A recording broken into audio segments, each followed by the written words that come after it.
അരീക്കോട് താലൂക്ക് ആശുപത്രിയിൽ അത്യാഹിത വിഭാഗം ഉടൻ പ്രവർത്തനം ആരംഭിക്കും. കീഴുപറമ്പ് സ്വദേശി ന്യൂനപക്ഷ കമ്മീഷനിൽ നൽകിയ പരാതിയെ തുടർന്നാണ് അത്യാഹിത വിഭാഗം പ്രവർത്തനം ആരംഭിക്കാൻ തീരുമാനമായത്.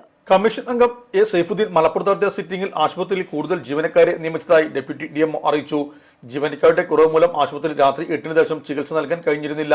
തുടർന്ന് കീഴുപറമ്പ് സ്വദേശിനി ന്യൂനപക്ഷ കമ്മീഷനെ സമീപിക്കുകയായിരുന്നു.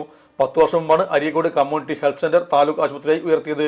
ഭിന്നശേഷി സംവരണം നടപ്പിലാക്കുമ്പോൾ നിലവിൽ സംവരണം ലഭിക്കുന്ന വിഭാഗങ്ങൾക്ക് കുറവ് വരില്ലെന്നും കേരള മുസ്ലിം ജമാഅത്ത് നൽകിയ പരാതിക്ക് മറുപടിയായി അഡീഷണൽ ചീഫ് സെക്രട്ടറി കമ്മീഷനെ അറിയിച്ചു.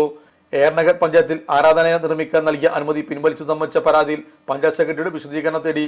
എടക്കര മണിമൂളി സ്വദേശിയുടെ അക്കൗണ്ടിൽ നിന്നും ബാങ്ക് സെക്യൂരിറ്റി ജീവനക്കാരൻ പണം തട്ടിയെന്ന പരാതിയിൽ കേസെടുത്ത് അന്വേഷണം നടത്താൻ പോലീസിനോട് ആവശ്യപ്പെട്ടു. 15 പരാതികളാണ് സിറ്റിംഗിൽ പരിഗണിച്ചത്. ഇതിൽ 8 തീർപ്പാക്കി. ശേഷിക്കുന്നവ അടുത്ത സിറ്റിംഗിൽ പരിഗണിക്കും. നമ്മുടെ സംതൃപ്തിയേക്കാൾ വിലപ്പെട്ടതാണ് നമുക്ക് വേണ്ടപ്പെട്ടവരുടെ സന്തോഷം. പരിശുദ്ധമായവ ഹൃദയപൂർവ്വം സമ്മാനിക്കുമ്പോൾ നമ്മുടെ സന്തോഷവും ഇരട്ടിയാകും. Dubai Golden Diamonds, pride of generations. India, Oman, Bahrain.